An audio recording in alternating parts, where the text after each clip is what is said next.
सहना भवतु सहनौ भुनक्तु सह वीर्यङ्करवावहै तेजस्विनावधीतमस्तु मा विद्विषावहै। ॐ शान्ति शान्ति शान्ति।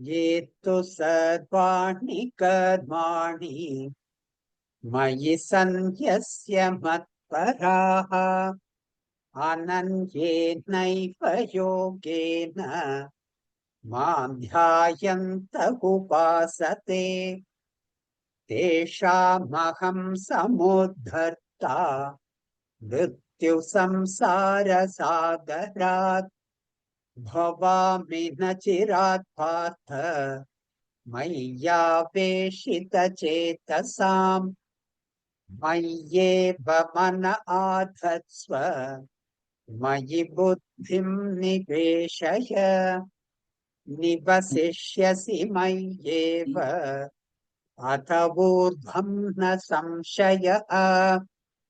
अथ चित्तं समाधातुं न शक्नोषि मयि स्थिरम् अभ्यासयोगेन ततः मामिच्छाप्तुं धनञ्जय अभ्यासेऽप्यसमर्थोऽसि मत्कर्म परमो भव मदर्थमपि कर्माणि कुर्वन् सिद्धिमवाप्स्यसि अथैतदप्यशक्तोऽसि कर्तुं मद्योगमाश्रितः सर्वकर्मफलत्यागम् ततः कुरु यतात्मवान् श्रेयो हि ज्ञानमभ्यासात् ज्ञानाध्यानं विशिष्यते ध्यानात् कर्मफलत्यागः त्यागाच्छान्तिरनन्तरम् अद्वेष्टा सर्वभूतानां मैत्रः करुण एव च निर्ममो निरहङ्कारः समदुःखसुखक्षमी सन्तुष्टः सततं योगी यथात्मा दृढनिश्चयः मय्यर्पितमनो बुद्धिः यो मद्भक्तः स मे प्रियः यस्मान्नोद्विजते लोकः लोकान्नोद्विजते स च यः हर्षामर्षभयोद्वेगैः मुक्तो यः स च मे प्रियः।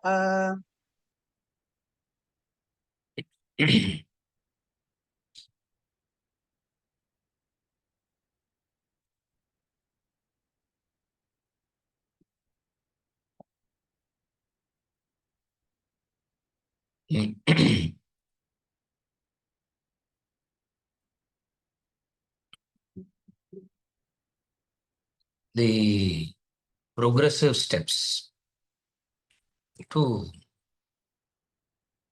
reach God, which is the current flow of thought that we are studying.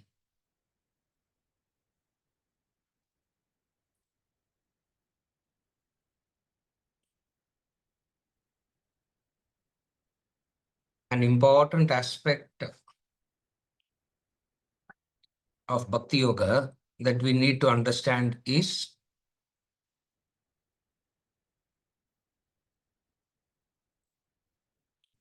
for Bhakti, do you need a God? Is God necessary for Bhakti? Number one.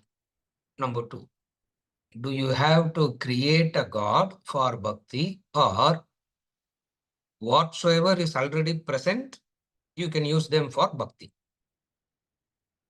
These are all important questions that we need to understand about bhakti. This chapter gives us a scope to discuss all these things. Third important factor is if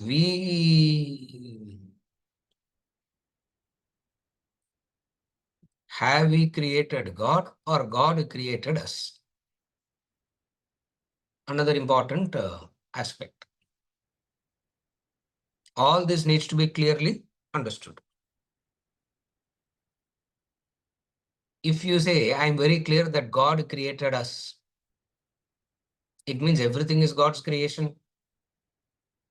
If everything is creation of God, you can't afford to have hatred towards anything. If you have hatred towards something, it is very clear that you don't believe in God being the creator.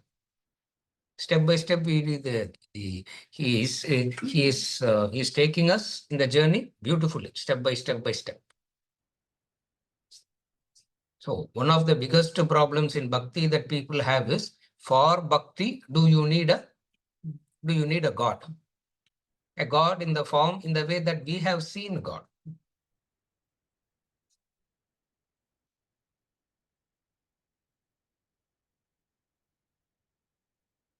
Is bhakti worship, puja, etc.?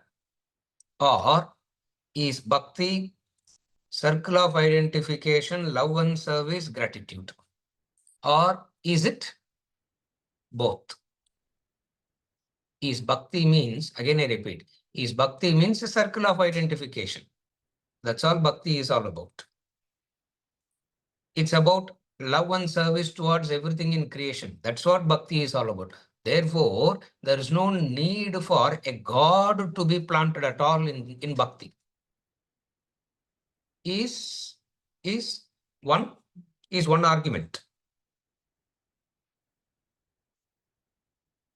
This is a very intellectually convincing argument, but what will leave? Bhakti will go, because you can't have God will go.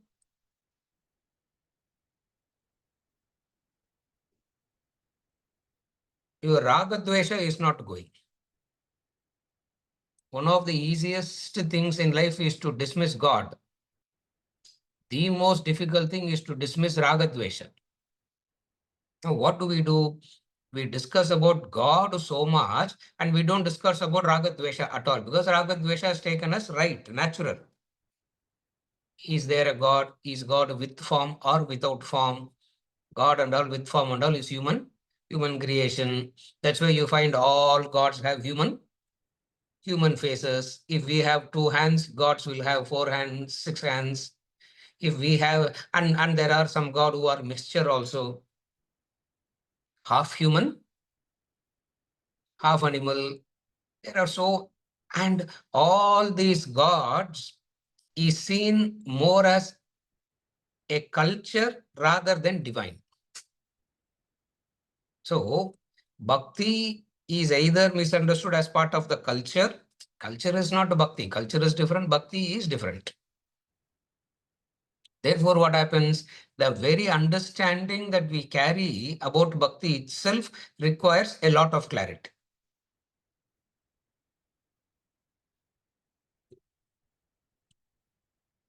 God is unnecessary, sir. Circle of identification and service, the right attitude is enough.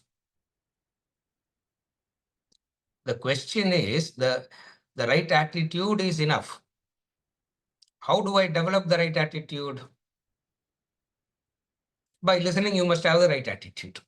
By keep hearing again and again and again that you should have the right attitude, will you develop right attitude? If that is possible, we all would have developed by now, because all this we know from kindergarten itself. You should have the right attitude. You don't need a Krishna to come and tell you that. This is told to you right from kindergarten. These things are obvious. Therefore, what is Bhakti Yoga? What is this idea of God? God itself. How at different levels of spiritual growth, your concept of God also keeps changing. That's what this chapter is talking about. How, according to your different levels of spiritual growth. And whenever we talk about spiritual growth, we are talking about human maturity. Spiritual growth is the technical word. And because nowadays people don't like to use the word spiritual religion and all that, you can use the word maturity. It doesn't matter. Spiritual growth or human maturity are all one and the same. Every science will have certain technical terms. Religion and spirituality being a science by itself, it has certain technical terms. What are the technical? It will say spiritual growth. If you don't like the word spiritual growth, you can call it as human maturity. So depending on the levels of maturity, there are grades. What are the levels of maturity? Sometime back we have seen it, and every few weeks we'll try to revisit that steps, because the steps is very important to remember. Krishna is coming from the highest to the lowest. That also we saw. Krishna is coming from the highest to the lowest. Most of the time, we go from the lowest to the highest. He comes from highest to the lowest, and we go from lowest to the highest. So important is to know what is this God.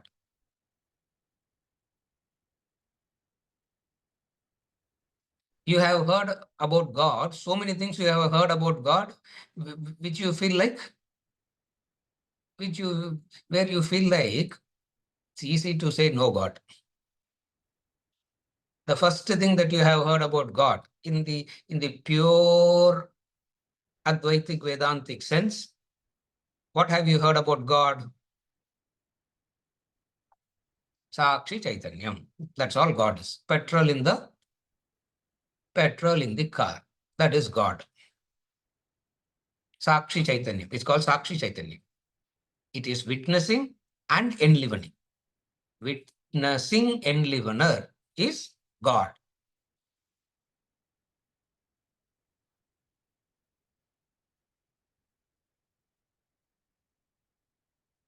Intellectually very appealing.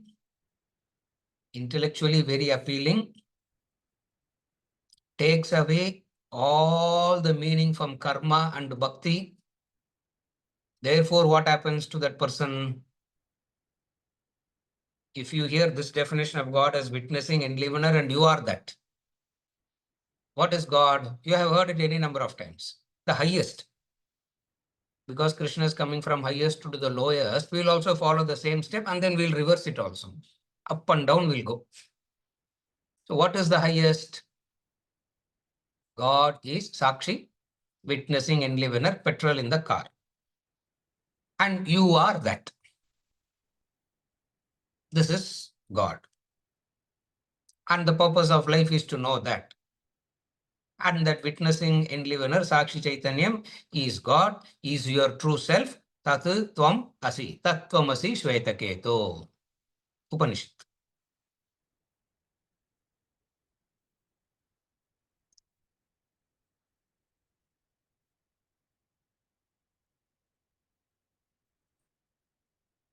Perfect. Perfect. Satyam, no doubt about it. You hear that. You hear that. One phone call comes or one phone call not coming takes away. What gets swept? What gets swept away? What gets swept away? The Satyam got swept away. What is the Satyam that got swept away? You are that and you have nothing to do with all these things got swept away. Because witnessing Chaitanyam is the only reality. Brahma Satyam Jagan Mithya. Brahma Satyam Jagat Mithya. That's the highest. You can keep hearing it again and again and again.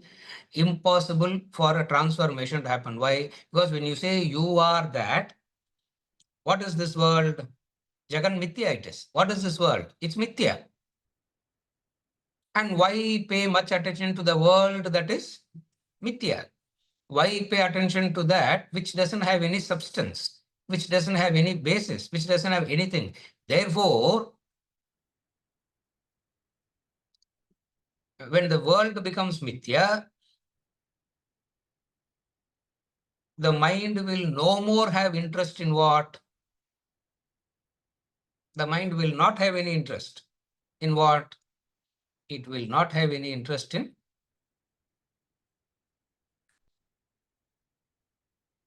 any activity.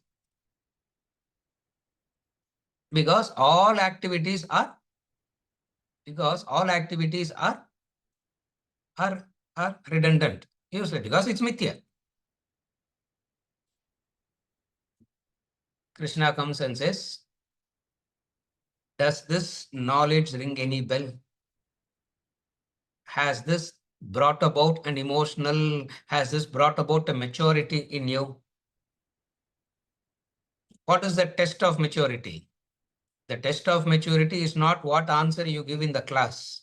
The test of maturity is before the class, after the class. There we know what our levels of maturity is. Krishna comes down.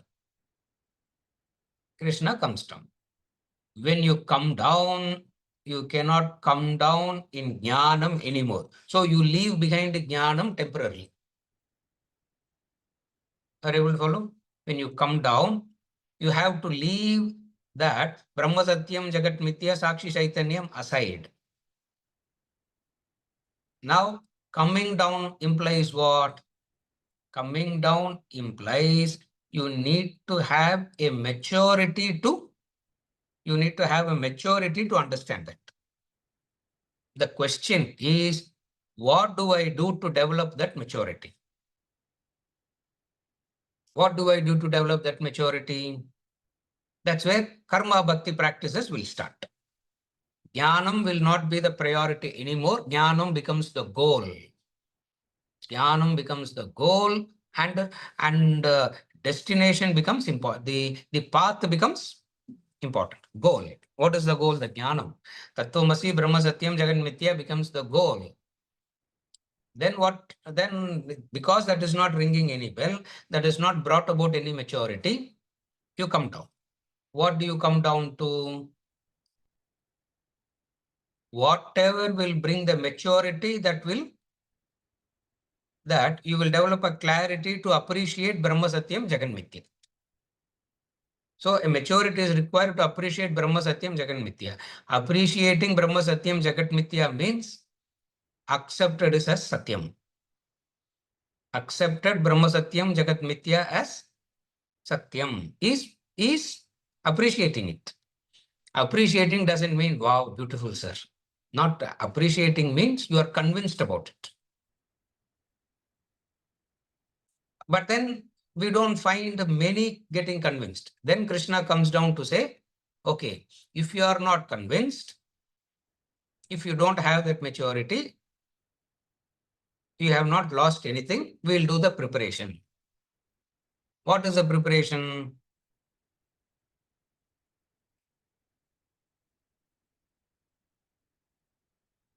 He combines two practices into one as the preparation. What are the two practices that he combines into preparation?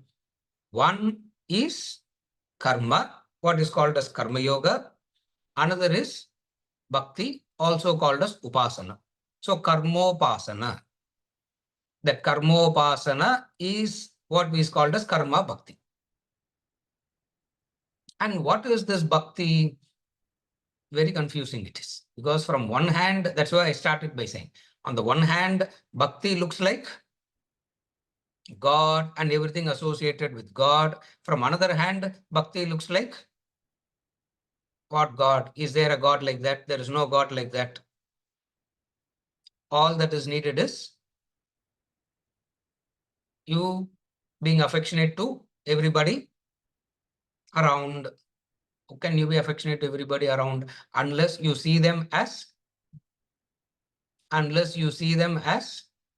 yours? If you have to see them as yours, there has to be a common entity amongst all of us. What is that common entity amongst all of us? We are all children of God becomes a common entity.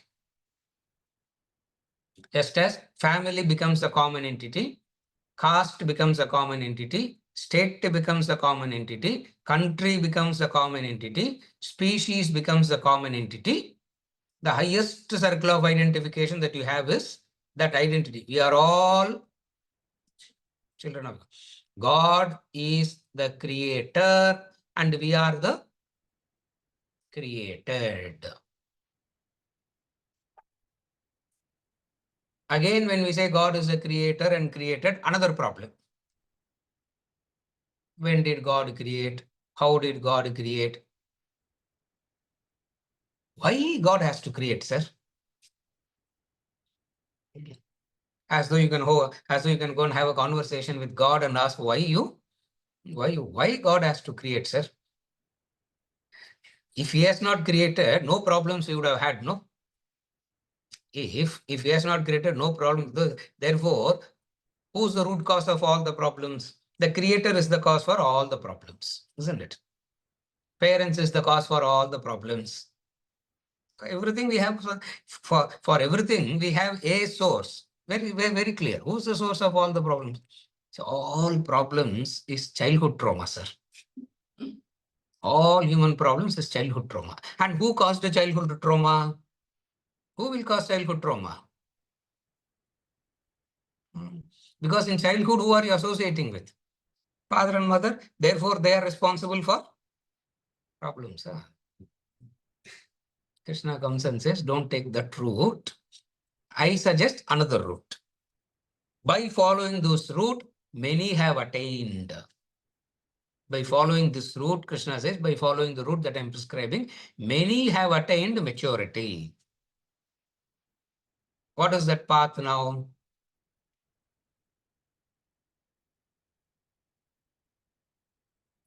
In the ultimate sense, there is only God. Ekameva dvitiyam. Ekameva advitiyam. Mahavakya it is. Ekam eva advitiyam. Ekameva advitiyam.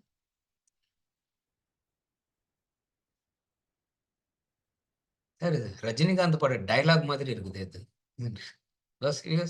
He says that in his movies, no. Ekam eva advitiyam. It's the Upanishadic Mahavakya it is. There is no difference. There is only God. He comes down to say, God is the creator and we are the created. Then the mind will take a different tangent. What is a different tangent? Why God has to create? If he didn't create, we all wouldn't have any problems. Therefore, God is responsible for all our problems. And why do we have to worship the problem creator? Bhakti goes out. Karma also goes out. How karma goes out? Karma says, Karma Yoga says, give, give, give. If I keep giving, what will happen to me? Krishna says, this is your starting point. What is your starting point now? Me implies desires. Think about God. Vishwarupa, he said. Are you able to follow till now? Is the sequence okay till now? He said Vishwarupa. And Vishwarupa also requires some sattva guna to sit and with closed eyes, to sit and visualize that understand that requires some kind of sattva guna.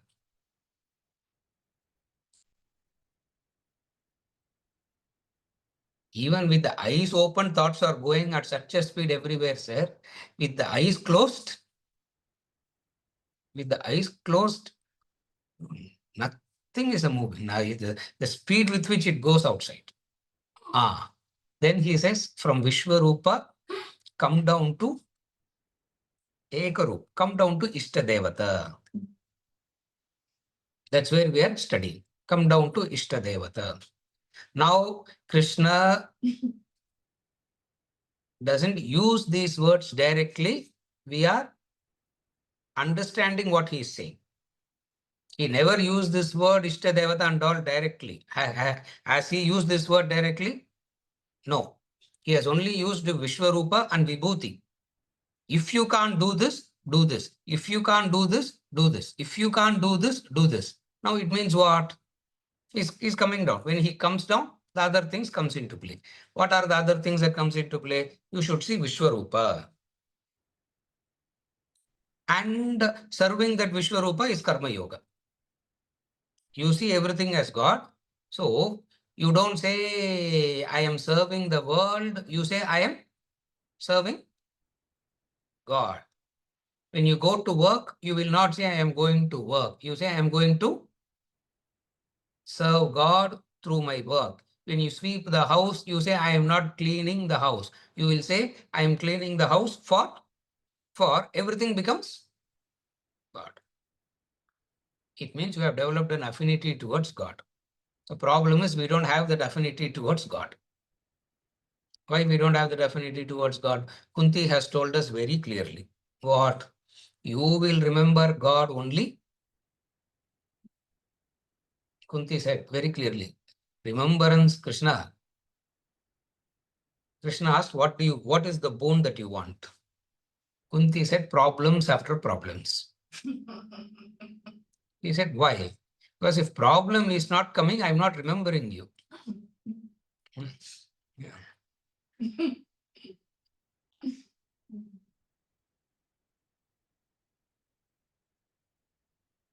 Otherwise,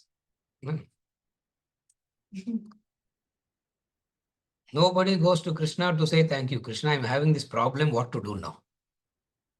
I'm having this situation, what to do now? Yeah.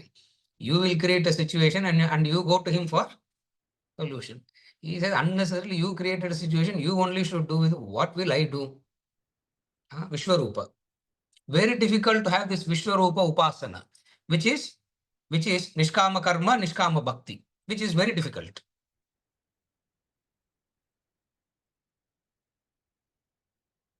Then he says, if you can't do that, come to Ishtadevata Upasana.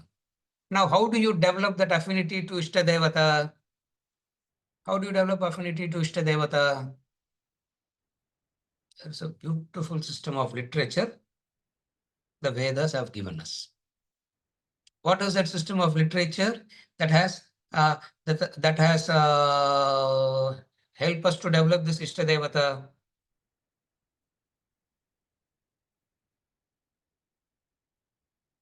That's where the beautiful scripture literature of Puranas and Itihasas come, where it talks about the God, the glory of the God, the beauty of the God, etc., etc., etc.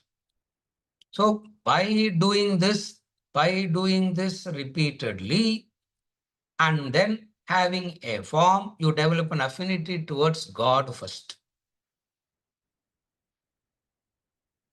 But that also is very difficult, sir. Mind is not at all cooperating for that also.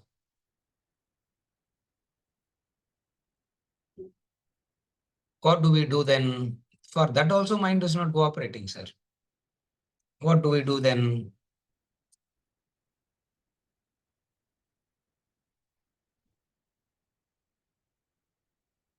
Do Nishkama Karma. Take the Bhakti component out and take the Bhakti component out of Karma Yoga and do Karma Yoga alone. And what is doing Karma Yoga alone? Unselfish activity. Are you able to follow the difference now? When the divine gets removed from spiritual activity, it will turn into an unselfish activity. Are you able to understand the difference? That's why in Karma Yoga, so he has at least to do Karma Yoga. Be unselfish. No, that is also not possible, sir. Because if I am unselfish and all that, what will happen to me, my family? I want to buy a house. I want to buy a house for my children. I want to do this. What will happen to all that? So if I'm unselfish, that is also not possible. So now what all we have eliminated? List solunga. Kolathur. What all we have eliminated?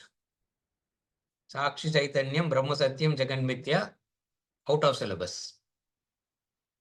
Then Vishwarupa, Nishkama Karma, Nishkama Bhakti, out of syllabus.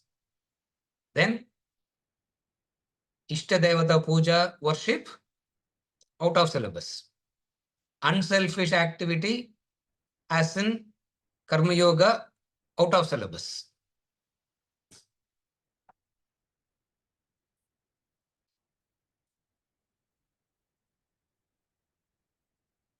If all this is gone, at least to do this. At least do this. What? Sakama Karma, Dharma. Sakama Karma with Dharma.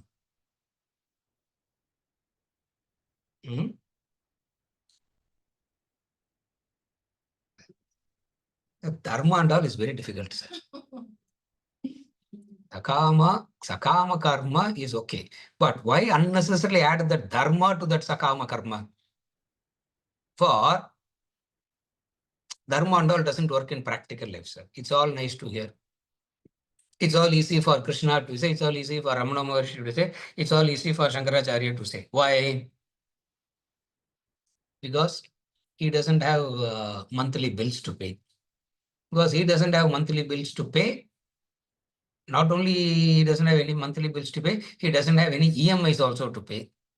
So EMI கிடையாது, monthly bills கிடையாது, loan கிடையாது, எதுவுமே கிடையாது.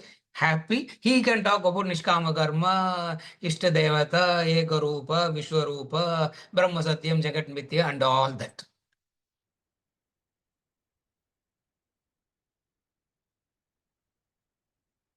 Kamya Karma alone I will do.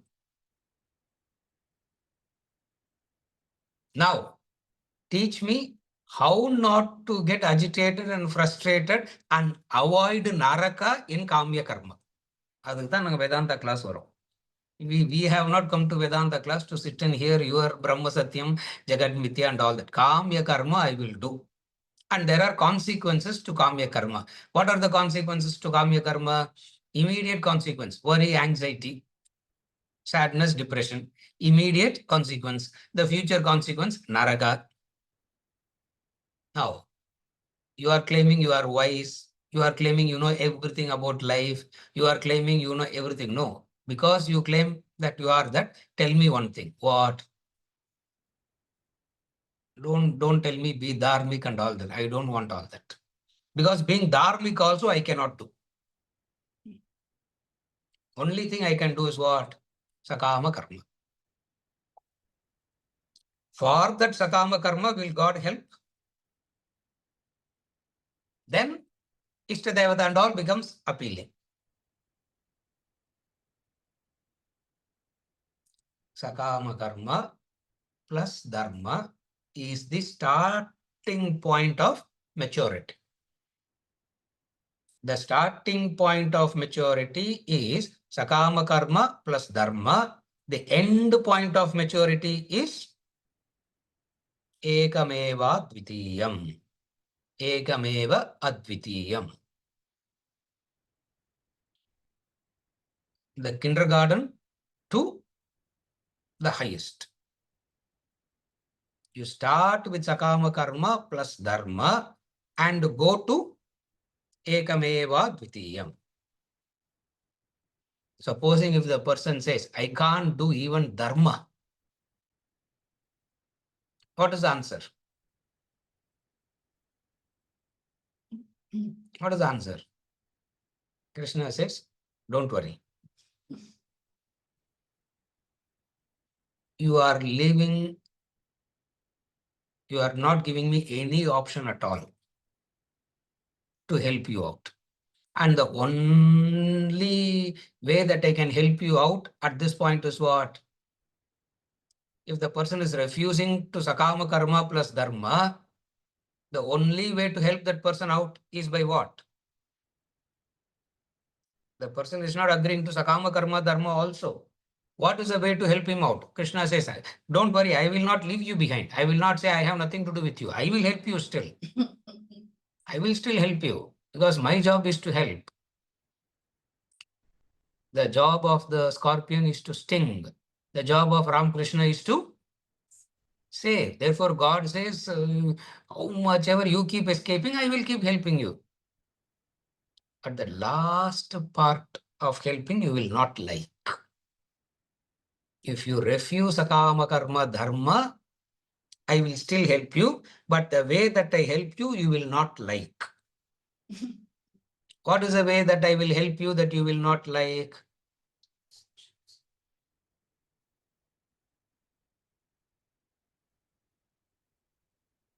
Gada.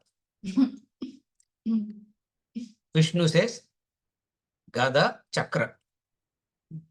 Vishnu says, Shankh Chakra Gada Padma. That's why he has that conch, lotus, Gada, Padma. So Vishnu will say Gada and Chakra. Shiva comes and says arrows. One after the other, I will shoot you. Yeah. Sir, the Dharma is only Bhayamurtri ending up. You are talking about Dharma and scaring us because, see, Brahma Satyam Jagat Mithya, there's no scary. So it's very easy. Ekarupa and Ekarupandal is also not scary. Either I see, I can always feel I need not do it at all. And by not doing it, I'm not missing anything. Correct? Brahma Satyam Jagan Mithya, you don't do, you don't get scared of not doing it. You don't get scared of Ishtamurti Devata, worship, etc. You don't go to temple, you don't do this, you are not scared. But then Dharma comes and tells you what?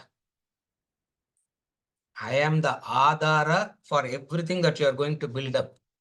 Therefore, if you don't take to this foundation, what will happen?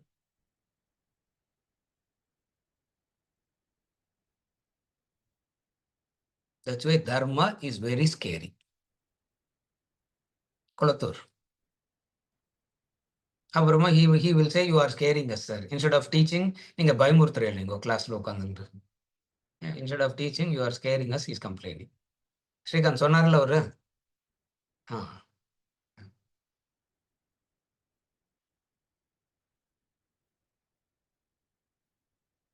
Beautiful chapter that is explaining the progressive steps. Are able to follow the entire map. This is the entire map that we have given. In that, there are a lot of finer and finer details you can go into. Everything will have finer and finer details you can get into everything. So what is dharma? We can go into details about it. And then we can go on to, and then what is just nishkama karma by itself.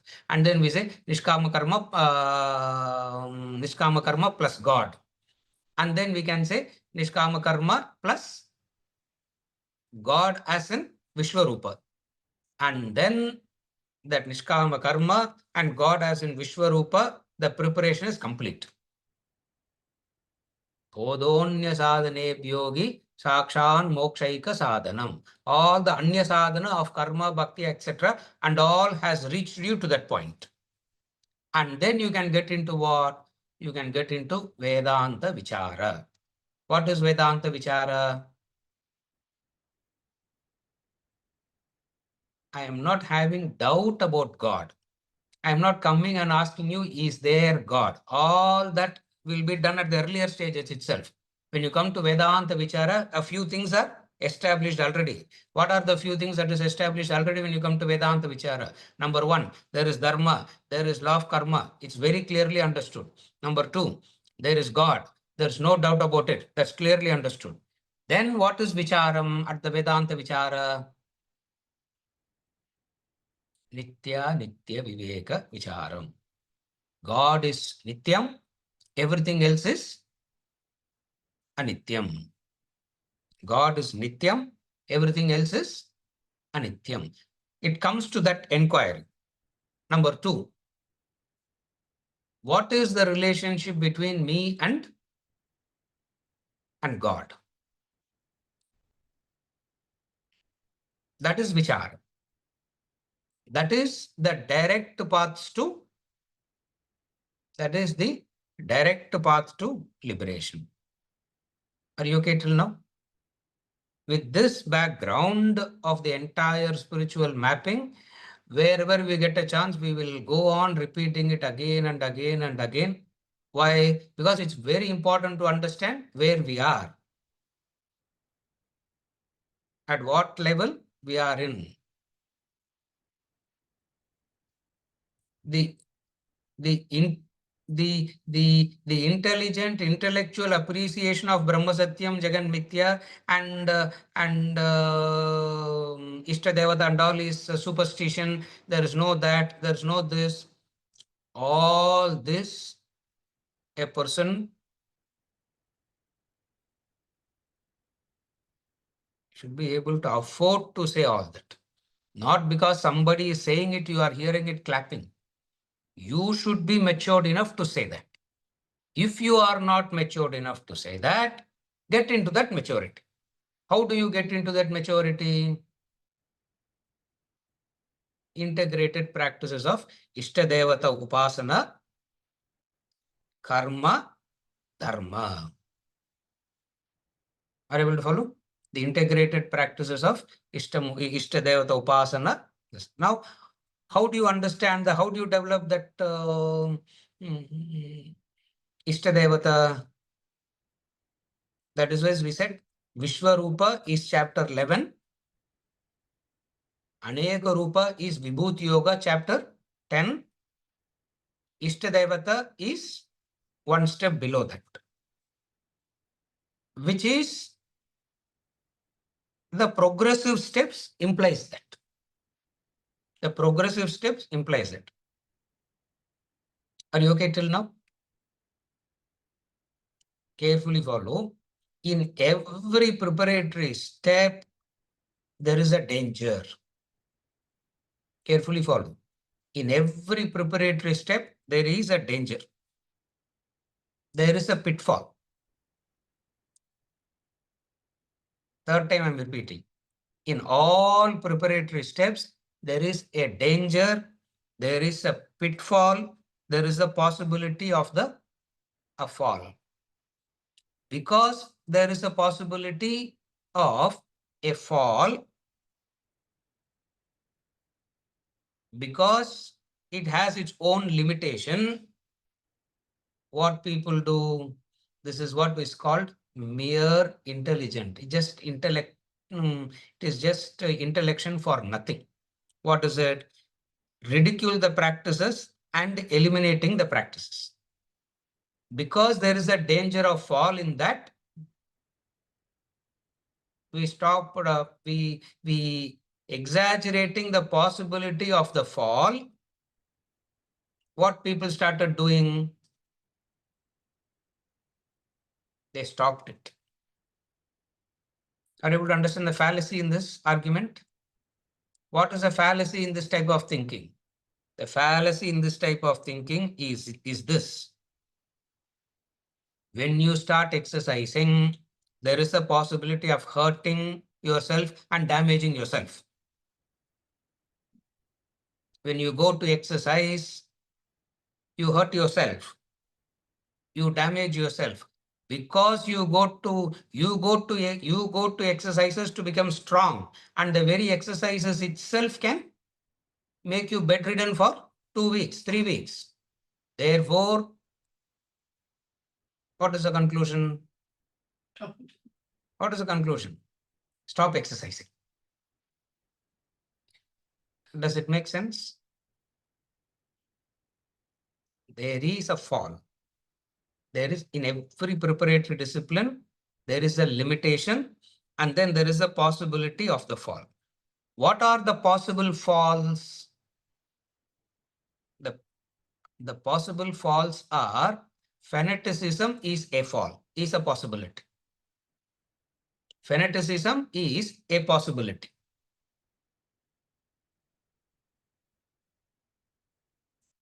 You need to ensure how not to turn fanatic and continue the practice. Because of the possibility of turning fanatic is there, don't do it. It's like saying, you go to the gym, you will hurt yourself. Therefore, what's up forward? Don't do that. Huh? Does it make any sense? It doesn't make any sense. Pitfalls are there. What is the pitfall? Fanaticism is one pitfall.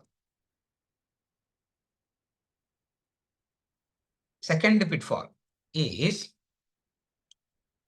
you will be tempted to use the higher to gratify the lower. Second fall. Are you able to understand the second fall? First of all, you understood fanaticism. You will turn fanatic. What is the second fall? The second fall is, oh, I didn't realize Karma Yoga is the method to make profits, sir. Now I have understood what more and more and more Karma Yoga I will do, more and more profits I will make. Therefore, Karma Yoga becomes one of the methods for making profit. You will be tempted to use the higher for the gratification of the lower. Second, are you able to understand the second pitfall?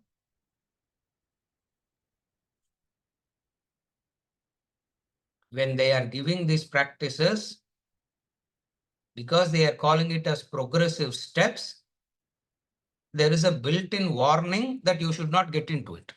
Supposing if it is said this is the ultimate, then there is a difficulty. But they are not calling it as ultimate, they are calling it as progressive steps. Therefore, the first pitfall is fanaticism. The second pitfall is the higher you will be tempted to use it for the lower.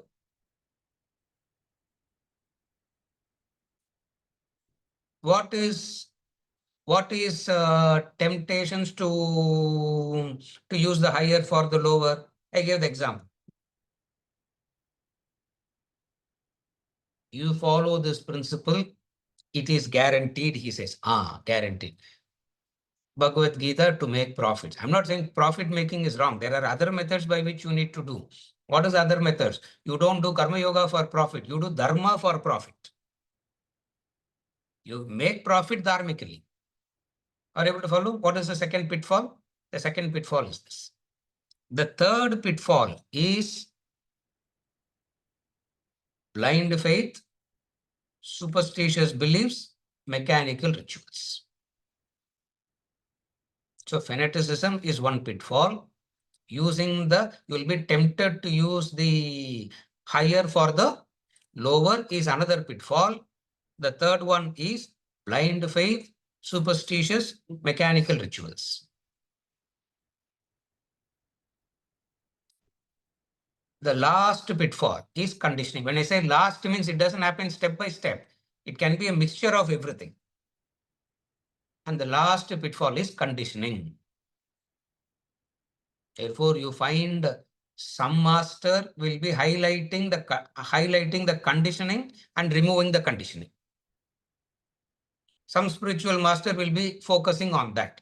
Some spiritual master will be focusing on the fanaticism. Some spiritual master will be focusing on the blind faith, superstitious belief, mechanical rituals. So you find all these are pitfalls which will naturally come.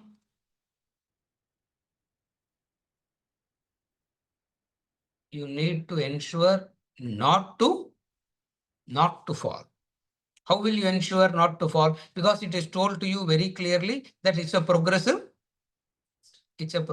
step. Therefore, he says, if you can't do this, do this. If you can't do this, do this. If you can't do this, do this. Sakama karma plus dharma. starting point, sakama karma plus dharma. Number 2, at least unselfish activity. God and all has not come. Are you able to follow? 3, karma yoga for my sake. My arpita manobuddhihi, for my sake. And who's that my? Ekarupa, Anekarupa, Vishwarupa, grades. And then there is one whole set of practices that comes out of it, which is Bhakti Yoga. Because we have studied about karma a lot, we are not discussing that. We are discussing Bhakti here. And Bhakti, we are discussing it 2 different angles. What are the 2 different angles? One is the Ishtadevata and everything that is associated with the Ishtadevata. And then it goes into the maturity of Vibhuti Yoga and then goes into the maturity of Vishwarupa. If you can't do this, do this. If you can't do this, do this. Are you okay till now? This is the progressive steps that he's talking about, which wherever we get a chance, we will refer to it. Now, a small diversion. Every scripture will enlighten, every scripture will highlight one step. Every scripture will highlight one step. Because that scripture is highlighting that, when it is highlighting that, it will not talk about the rest, or it will not pay attention to the rest of the practices. Are you able to follow? Again, each and every textbook will highlight one portion of the step. A textbook like Upanishad, Ashtavakra Gita will highlight what? Ekameva Ditviyam Brahma Satyam Jagan Mithya. It will not talk about anything below that. It will only highlight that. You come to the Dharma Shastra, it will not talk about Ekameva Dvitiyam, Advaitam and all that. It will say there is a law, there is a harmony in the creation. You disturb the harmony, you will pay the price. The same scripture talks about this, and the same scripture will talk about that. That's why Veda is a set of books that talks about all the progressive steps. This is one small diversion that I want to take and tell you now. But then we are used to studying a book. When we study a book, we'll highlight the theme of that book. In Bhagavad Gita, a chapter will have a theme and we will highlight that theme. Now the theme here is Bhakti Yoga. So we are highlighting that. So from chapter 3 to 6, Karma Yoga, we highlighted Karma Yoga. In chapter 8, he was asking about a small deviation he took in chapter 8. What is the deviation he took in chapter 8? What will happen? What will happen? What will happen? Comes back.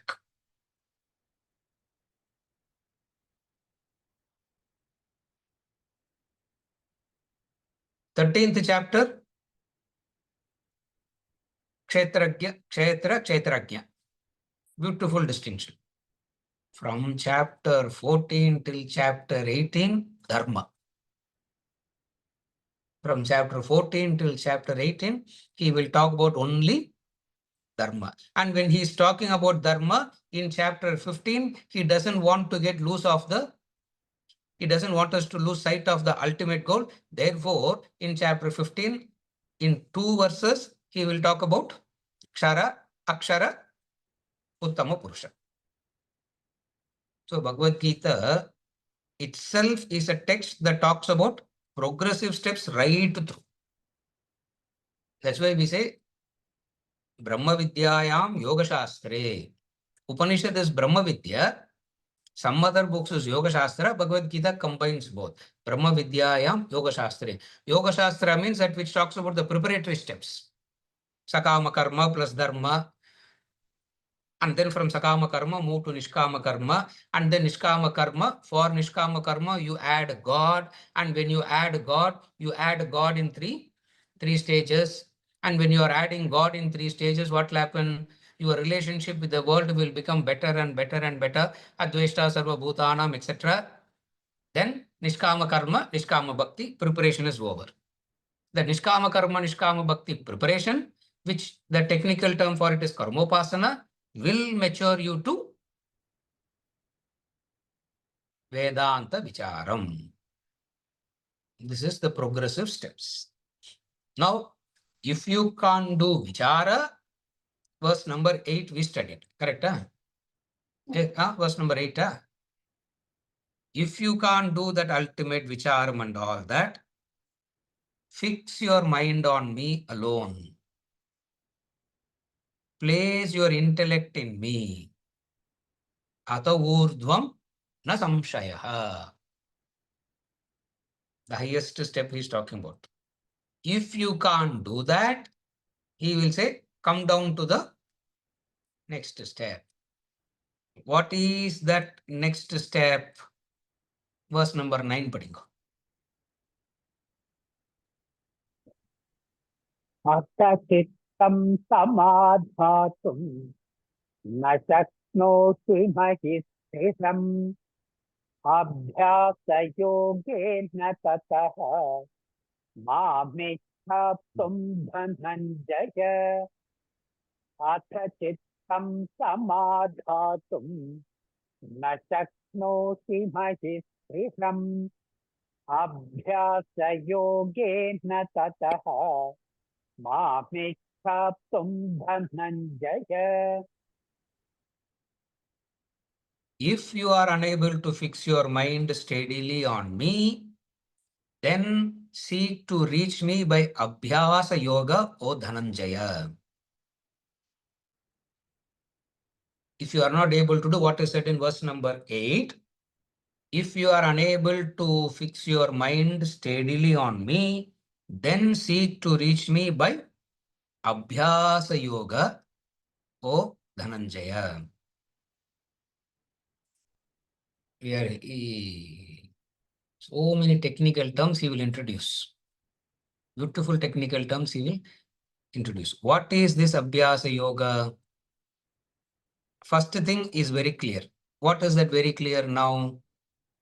We are not able to do that Vishwarupa Upasana. We are not able to do Vishwarupa Upasana. Why we are not able to do Vishwarupa Upasana? Vishwarupa Upasana requires a mind that is, the circle of identification has become very big. How do you know the circle of identification has very big?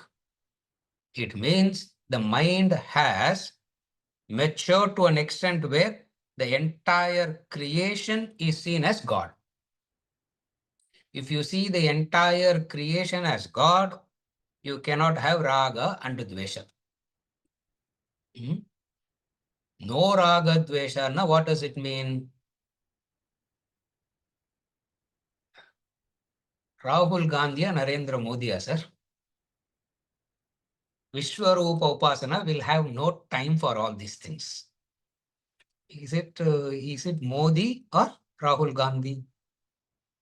Rahul Gandhi, that's a problem. I really don't know who's the problem. Huh? Neither I know Modi nor I know Rahul Gandhi. But I hear people talking all these things. Trump, sir, poor man, I don't know what he is doing. Trump, sir.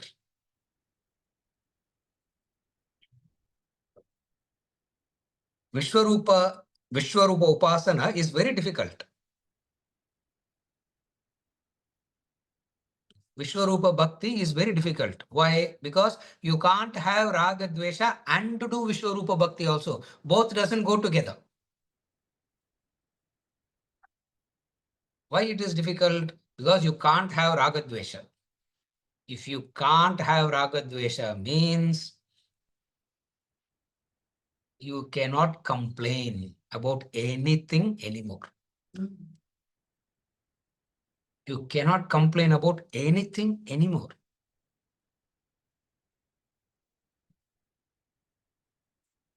Sir. I do Vishwarupa Upasana, sir. I have no problems. I do Vishwarupa Upasana, except, and we all have an exception list, isn't it? I do Vishwarupa Upasana, sir. Adallam problem. I have a list of except. Who's that except? Except Rahul Gandhi, sir. Or except Narendra.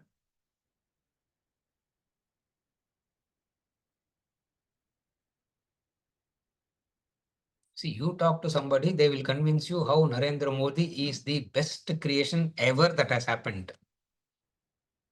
Yesterday, I was talking to another person.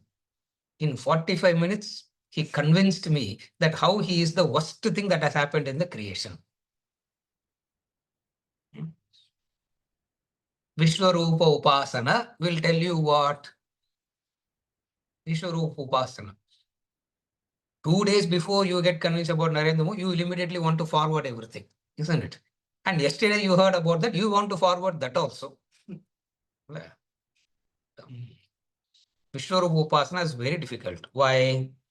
Because you cannot have Raga Dvesha, you cannot complain about anything. But we have Raga Dvesha and we have constant complaints. Therefore, Vishwarupa Upasana is very difficult. What is Vishwarupa Upasana very difficult means? Fix your mind on me, fix your intellect on me, and all is difficult. Are you able to follow? Therefore, what to do? Abhyasa Yoga. Practice Abhyasa Yoga.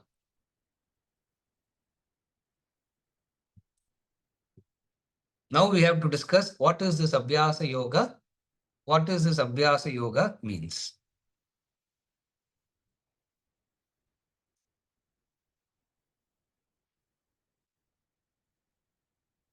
If you are unable to fix your mind steadily upon me, then by Abhyasa Yoga, seek to reach me.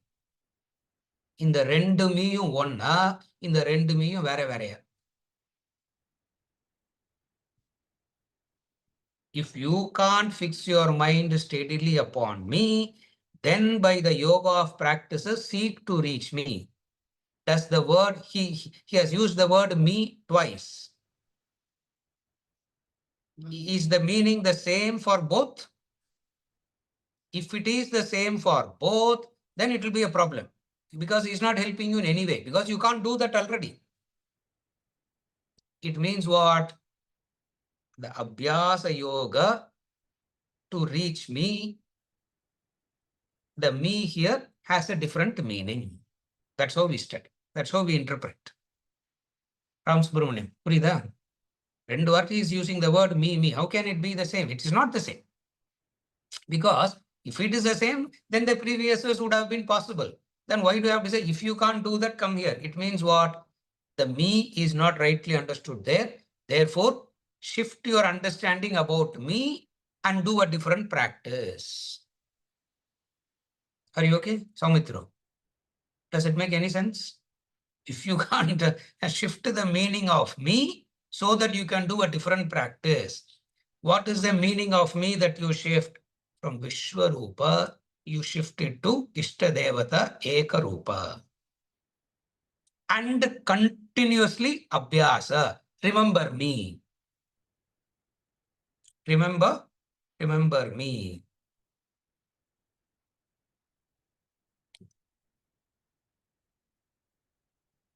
Abhyasa Yogena. Atachittam Samadhatum. If you are not able to put your thing on me, means mind and intellect. Chitta means the mind and intellect. If you are not able to put that on me steadily, first of all, you aren't able to put it on me, as in Vishwarupa. Even if you put it on me like that, you are not steady.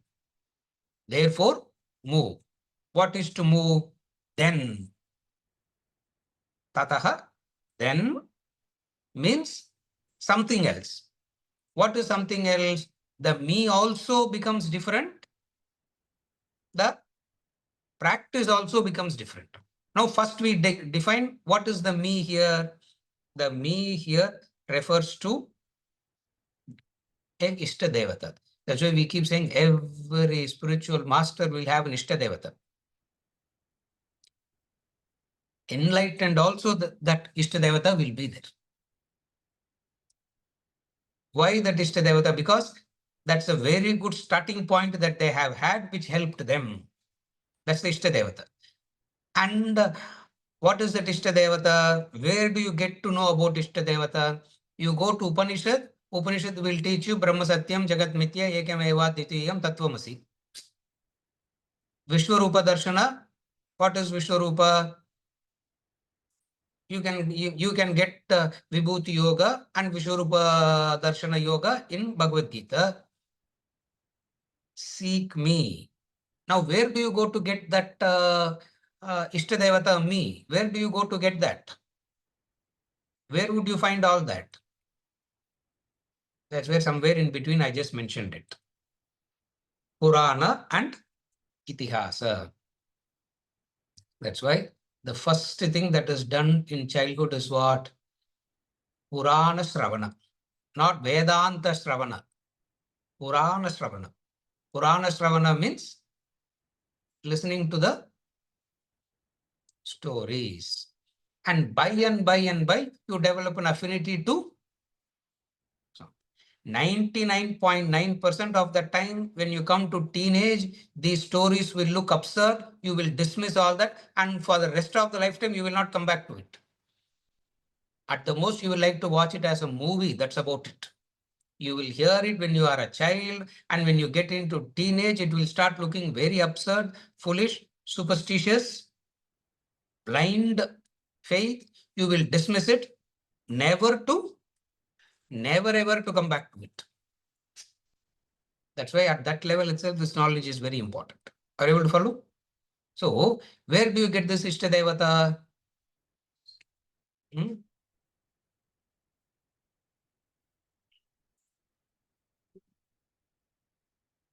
Shankar, Ishtadevata pathina details la enga kedikum? Purana Shravana. Purana Shravana na enga kedikum? Adukum corner notes. Purana Shravana also requires notes, guide. What is that guide? Amar Chitra Katha. Ambuli Mamala, we have to start. Enga armikram. Brahma Satyam Jagan Mithya ஆரம்பிச்சு 35 years later எங்க வந்து இறங்கிட்டோம்? அம்புலி மாமா ஸ்டோரிக்கு வந்து நிக்கிறது. அமர் சித்திர கதா ஸ்டோரியில வந்து நிக்கிறது. இது growthன்னு சொல்றதா, progression-ஆ, regression-ஆ, God only knows what it is. Are you able to follow now? That me here refers to that Ishtadevata Upasana. That Ishtadevata Upasana, he calls it as Abhyasa. Constantly focus it on me. Nashaknoshi. If you couldn't practice that, practice this. Because to keep the mind on Vishwarupa is very difficult because mind is moving away. Because the mind is moving away, it is relatively easier to keep the mind in one form. One linga. Linga means form, not Shiva Linga we are talking about. The Sanskrit word linga means form. All forms of God will be called as linga in Sanskrit. Later on, it became linga, means it started associated with Shiva. Linga means form.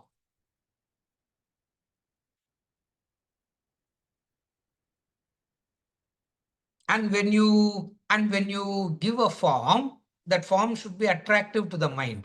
Therefore, what they did, that each and every God will be described as beautiful.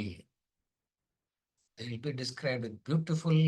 The hands is beautiful, the legs are beautiful, the eyes is beautiful, the cloth is beautiful, the ornaments is beautiful. In Saundarya Lahari, he says, the sweat is beautiful, he says. Goddess is sweating. Goddess is sweating. Not like Chennai sweating, just a drop. Just one, not like Chennai sweating, not that kind of a sweating, just one drop here. Like the dew drop, just one drop. Most of us will not even see that. Yeah, and he describes the beauty of that also. And then he wears, and then she doesn't have diamond rings and all. Yeah. Saundari Lagari goddess doesn't have diamond rings, Divya. Karpagambal will not have diamond rings. Karpagamba will have the ring made up of leaves. Just a stick she's having, just one stick, just a leaf, just a, I don't know what do you call that? Earrings made of leaf. Some name is there for that. She's wearing that only. Her nose ring is, there is one stick here. See, beauty, beauty, beauty. This is Abhyasa Yoga. This is called Abhyasa Yoga. Now what happens? As you try to keep it to that Abhyasa Yoga, it will run everywhere. You pull it back. You pull it back. In order to pull it back, it has to be attractive. It has to be. Therefore, what they did, they made gods very attractive. So the hymns of God describe their beauty. The hymns of God describe their beauty. So again and again and again, the mind is practice Abhyasa Yoga. Carefully follow this word, Abhyasa. Practice Abhyasa Yoga means the mind is wandering. How many ever times it wanders, doesn't matter, bring it back. That's called Abhyasa Yoga. So wandering is not criticized. Wandering is not condemned. Wandering is not called as useless. It will wander, bring it back. It's like the child cannot concentrate. The child cannot concentrate. The mind is like the child which cannot concentrate. You need to train. The training is called Abhyasa. Training, you will want to train yourself when you are young. When you get older, you want to train others. That's why we all like children so much. You know why we all like children so much? Because we can train them. We don't like to train ourselves, but we like to train. And who become the victims? Who become the victims? Children only become the victims. And they are waiting to grow and start correcting you. They'll be waiting to grow. The moment the first sign they grow is, what will they tell you? We have been training them for so long. As soon as they grow, the first thing they will tell you is what? First thing they tell you is what?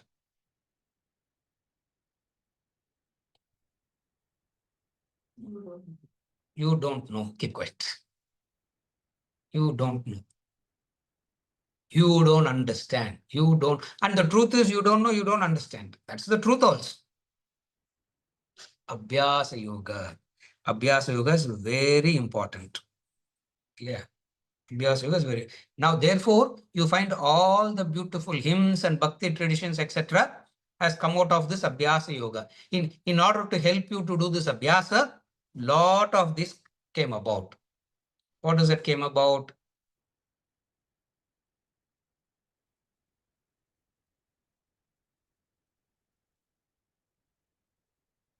There is one in the school that we have. It's part of the temple complex. The school is in part of the temple complex.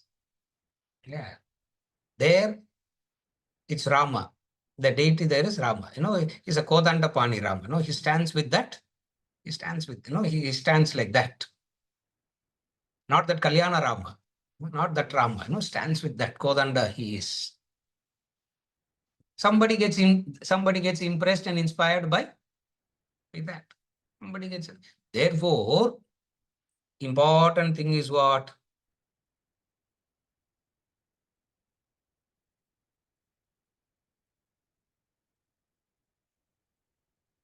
Once you start developing affinity to the God, you understand He is the creator and everything is created by him.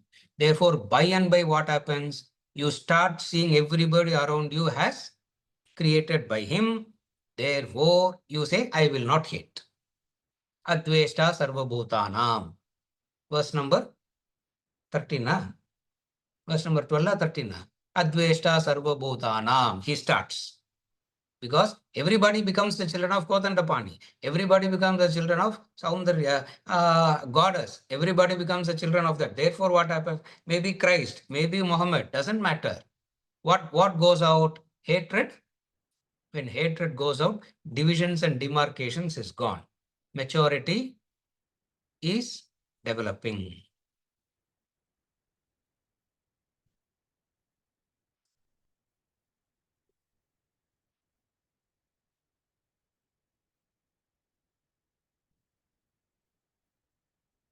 This repeated doing is called Abhyasa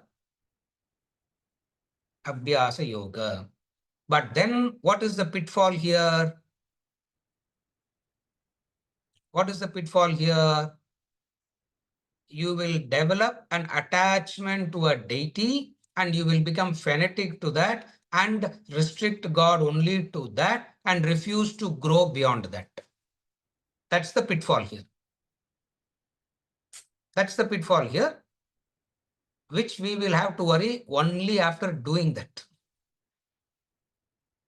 Supposing this, if I go to gym and overwork my muscles, what should I do? First to overwork and come, then we will tell you what to do. You have not even started working. What to do if you overwork? You must rest. That's why I'm resting now. Now what to do? You go to gym, you stretch. What to do now? Overworked, rest. That's why I'm resting now. Now what to do now? We go in circles. We have our arguments, we just go. Therefore, the pitfall of this is fanaticism.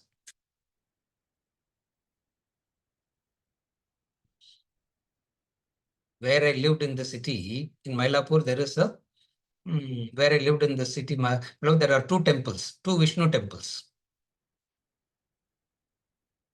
When I was asking that person yesterday, are the curtains still there? He said, yes, it's still there, he said.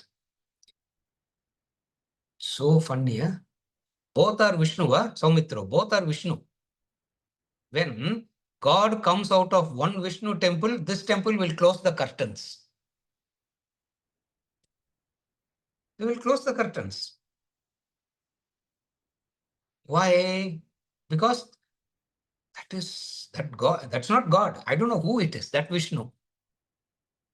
But that is also Vishnu temple. This is also Vishnu temple. That is fanaticism. Shiva will not look at Vishnu. Vishnu will not look at Shiva. Catholics will not look at Protestants. Protestants will not look at Shias will not look at Sunnis. Sunnis will not look at Shias. This you see everywhere. It's not unique to anything. This you see everywhere. Because it is like this, you can't remove it. What you need to do, you need to teach people, use it, learn to use it rightly. It is the wrong usage that is leading to fanaticism. Because something can be used wrongly,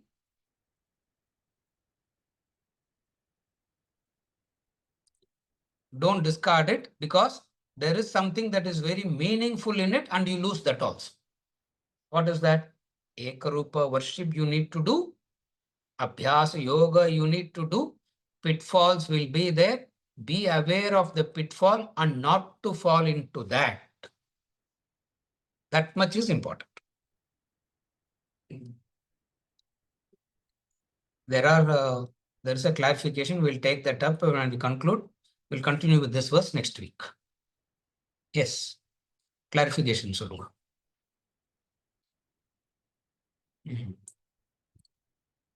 Is Ishtadevata and Kuladevam the same?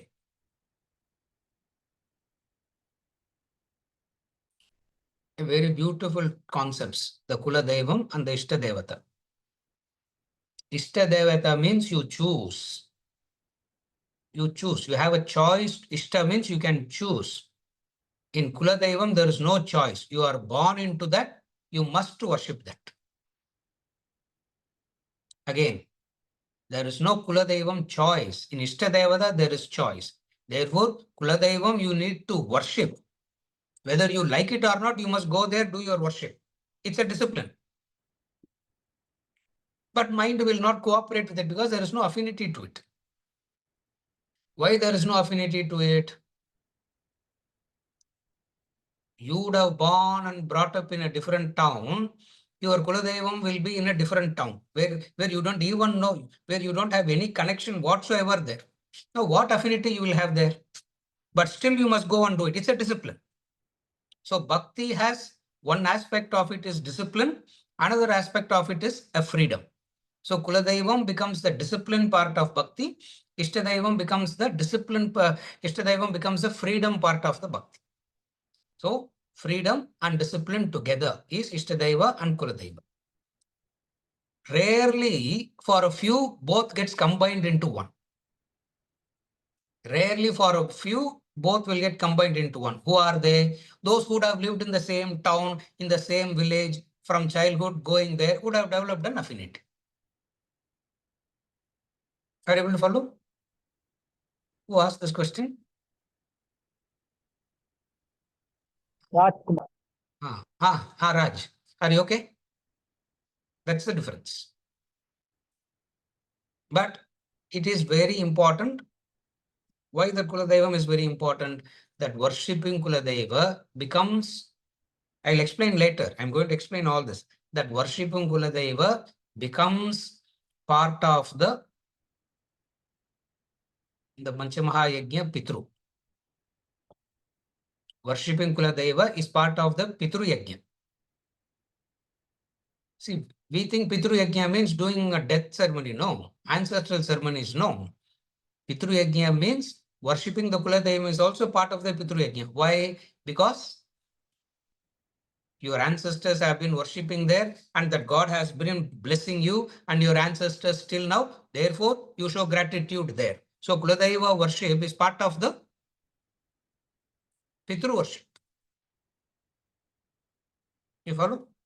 That's why both goes combined. Both goes combined. Why? Because my grandfather, my great-grandfather, they all worshipped there and that God gave them that strength, these things. So I am grateful to that God. So going there becomes worshipping that God becomes part of the Pitru Yajna. You stand in the temple, what are you supposed to remember? Kuladaiva temple means the ancestor temple. When you stand there, you are supposed to remember the entire ancestors and say thank you to that God because I have been blessed with, because of your grace, my ancestors were blessed and I am in this state today where I am able to come and do one puja and namaskara to you. This is called Kuladaiva. Ram Subramaniam. Kuladaiva worship na enna? Yeah, it's part of Pitru. It's part of Pitru worship. இதெல்லாம் சொல்லவே இல்லை sir. நீங்க புதுசா Konar நோட்ஸ்ல add பண்ணினே போனா what we will do. If you have told us this 35 years back, we would have gone there and we would have done all that. No. Yeah. Whose fault it is now?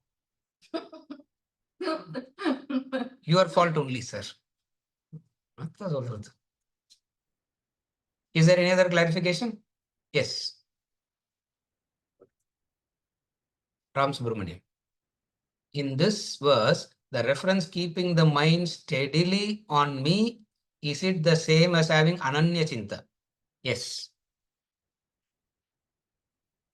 When he said in the verse, Atachittam samadhatum na saknoshi maistiram. If you are not able to place it firmly on me, when he is saying that, that is, you can connect it to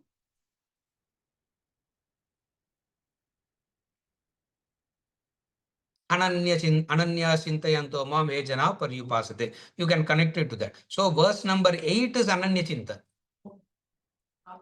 Not 9. Verse number 8 is Ananya Chinta. So what is the first line of verse number 9? You are not able to do, if you are not able to do Ananya Chinta, which is the first line of verse number 9, do Abhyasa Yoga, which is second line. So the second line of verse number 9 will become the first line of verse number 10. If you can't do Abhyasa Yoga, do something else. Abdidam Purdat. Are you able to read? Are you able to understand it rightly? So what he said as Ananya Chinta, verse number 8 is, so verse number 8 is the first line of verse number 9. If you are not able to do verse number 8, then do verse number 9. So what is actual verse number 9? The second statement. What is the second statement? By Abhyasa Yoga, place it on me. Then seek to reach me by Abhyasa Yoga. Oh, Dhananjaya. Now, I gave you the gist of the verse. Then we'll read what is Abhyasa Yoga. I didn't elaborate still. Next verse, next week we'll take up that Abhyasa Yoga and what is reaching me is. You will reside in me, he said. Here he is saying you will reach me. Puri the difference. Are you able to understand the difference? You shall no doubt live in me. Previous verse. In this verse, second line, through Abhyasa Yoga, you will, through Abhyasa Yoga, you will reach me. There is a difference between living in me and reaching me. Correct? There is a difference. Sir, we don't study Bhagavad Gita and all like this, sir. We don't make Bhagavad Gita like one mathematics textbook. We just generalize, generalize, 1 hour you want to do something good and move on. Don't ask us to think too many differences. What is the differences? There is a difference is living in me and then reaching me. Therefore, reaching me means who's this me here? Ekarupa. That's how we go on connecting. Is it okay, Ram Subramanian? We'll continue. Yeah. We'll continue with verse number 9. Next book.